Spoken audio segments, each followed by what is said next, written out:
I want to talk about the Overlord anime series.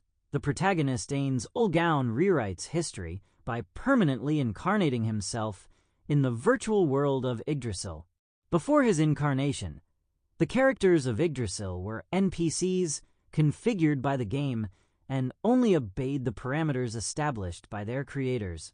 The creators are the players of Yggdrasil who created NPCs to support them in their tasks.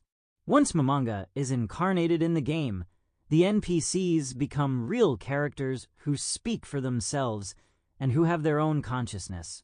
It is no longer Ain's who formats or modifies them, but they have retained the parameters they had from the game and that the creators had given them. It is a parallel with our world. The fact that Christ is in the world, he makes the world more than real.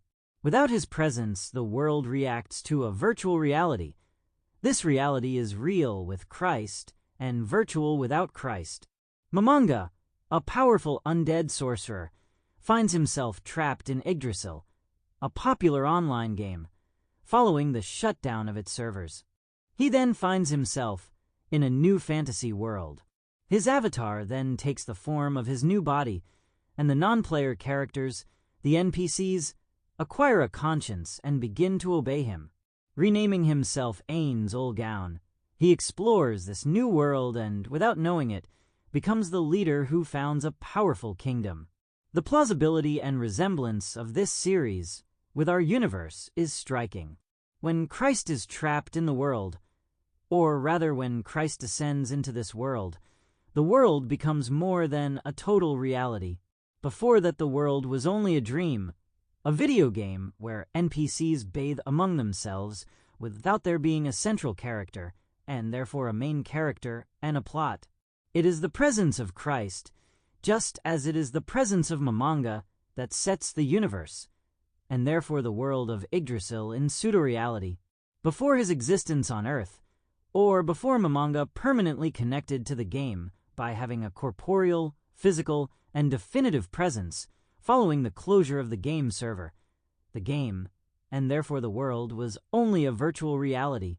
The game becomes a real reality following the descent of Christ into the world, and therefore following the transfer of Momonga's body, mind, and soul into the virtual universe. The universe is virtual without Christ, and becomes reality with Christ. This is the connection between the Overlord series and Christianity. In the 21st century, the world of virtual reality games enters a new era, and Yggdrasil is considered the best MMORPG. But after the announcement of the closure of all its servers, the online game Yggdrasil closes its doors, or at least that is what was planned. But for some unknown reason, the player character Ain's does not log out after the server closes. The NPCs begin to become conscious. An ordinary young man, passionate about video games, seems to have been transported into a parallel world with his guild, becoming the most powerful mage, with the appearance of a skeleton, Momonga. He leads his guild Ain's Ulgaun towards a legendary and unprecedented fantasy adventure. The world is Christ-like. It obeys God's plan, and every story we invent is more or less connected to God. Because God is our reality, as well as our illusions, we draw from his narration to create a universe that is similar to him, that is his own and integral. What we imagine comes from the Creator. Our thoughts come from above, from the world of dreams and illusions. Creators reproduce their imaginations, imagination to a celestial abode, because the idea comes from above. The idea is like a lamp or a spark, a light that lights up and enlightens us. So all our creations have their origins from God.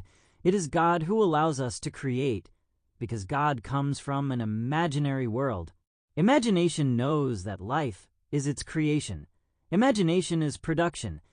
It is the faculty that the mind possesses to represent images, or to evoke the images of objects already perceived. To have imagination is to have the faculty to form images of objects that one has not perceived, or to make new combinations of images or ideas to represent possible situations. Our creations and our productions are first imagined. There is a relationship between the mind and the imagination. Seeing an image in one's head is like looking into one's mind. At the time of closing the software, Momonga discovers that the game has not disappeared.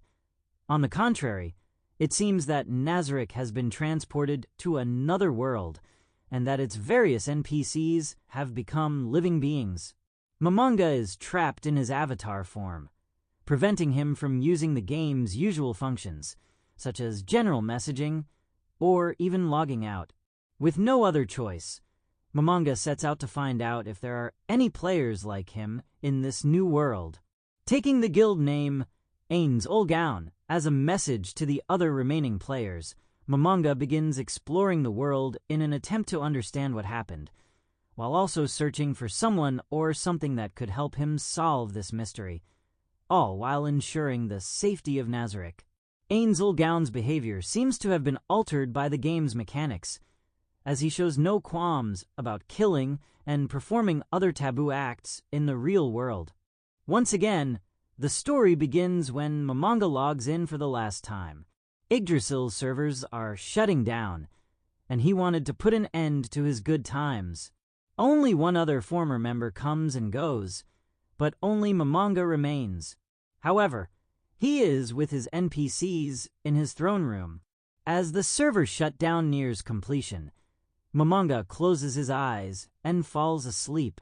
When he opens them again, he finds himself in a world much like Yggdrasil, and his NPCs are alive. Overlord quickly seems tiresome, but the main character fluctuates between overpowered character and demon lord.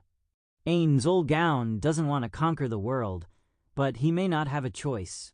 He loves his NPCs, just as he loves his former guildmates, and wants to take care of them. The NPCs, on the other hand, consider the guild members as gods, and Momonga as the greatest among them. Shaltir Bloodfallen even said, according to her understanding, that guild masters, who are the creators, can give voices to NPCs. For us it is a voice dubbing like in movies, animes, and games, but from Shaltir Bloodfallen's point of view, it is one of the powers of the gods or guild masters.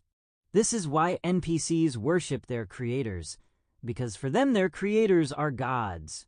In his undead skeleton form, Ains Olgaun is immortal in age and therefore eternal, just as his army of demons are immortal in age and therefore eternal.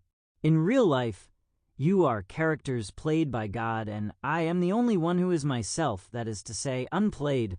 I end with a song, dedication to Plumia. I want a devil fruit, to become the chief of the village of another world, to be the king of the pirates, or to have powers, to embody the main character of the story. I make a wish to be hunter, or the emperor, slayer, or, in a game, to master fire or ice, to cross space, to decimate infamous monsters, if I have a tiny chance of embodying the main role of an anime.